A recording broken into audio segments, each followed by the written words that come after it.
భారత రాజ్యాంగంలో గవర్నర్ పాత్ర ఎప్పుడూ కీలకమైందే, కొన్నిసార్లు వివాదాస్పదమైంది కూడా. ముఖ్యంగా గవర్నర్ భారత రాజ్యాంగం ప్రకారం is neither directly elected nor indirectly elected. He is directly appointed. పేరుకు ప్రెసిడెంట్ అపాయింట్ చేసిన సెంట్రల్ గవర్నమెంట్ ఎవరనుకుంటే వాళ్ళు గవర్నర్ అవుతారు. స్టేట్లో రీజనల్ పార్టీ పరిపాలిస్తున్నప్పుడు లేదా ఇంకొక పార్టీ పరిపాలిస్తున్నప్పుడు, సెంటర్లో నేషనల్ లెవెల్లో వేరే పార్టీ పరిపాలిస్తున్నప్పుడు ఈ గొడవ ఎక్కువ అవుతుంది. ఎందుకంటే గవర్నర్ ఏమో వేరే పార్టీ ఆశ్రిత పక్షపాతంతో ఇక్కడికి వస్తారు, లోకల్లోనేమో ఇంకొక పార్టీ ఉండటమో లేదా అపోజిషన్ పార్టీ ఉండటమో జరుగుతుంది. ఇలా జరుగుతున్నప్పుడు గవర్నర్ ఎవరికి సపోర్ట్ చేస్తారు?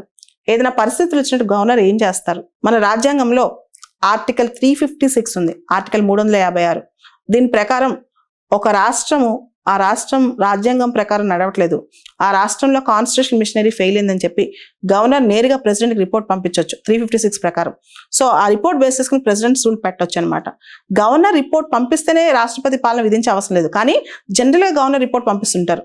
దీని మీద 2016లో పొలిటికల్ సైన్స్ లో కూడా క్వశ్చన్ వచ్చిందనమాట. అప్పట్లో అరుణాచల్ ప్రదేశ్, ఉత్తరాఖండ్ రెండు చోట్ల గవర్నర్ ఇది ఆర్టికల్ 356 ఉపయోగించి అక్కడ ప్రెసిడెంట్స్ రూల్ తీసుకొస్తే రెండింటినీ కోర్టు తప్పు పట్టిందనమాట. దీనికి సంబంధించి గవర్నర్ పాత్ర ఆర్టికల్ 356. సో ఆర్టికల్ 356 అనే ఒక ఆర్టికల్ రాజ్యాంగంలో చాలా సార్లు దుర్వినియోగం అయింది గవర్నర్ చేతులు అని చెప్పి చాలా మంది అంటుంటారు.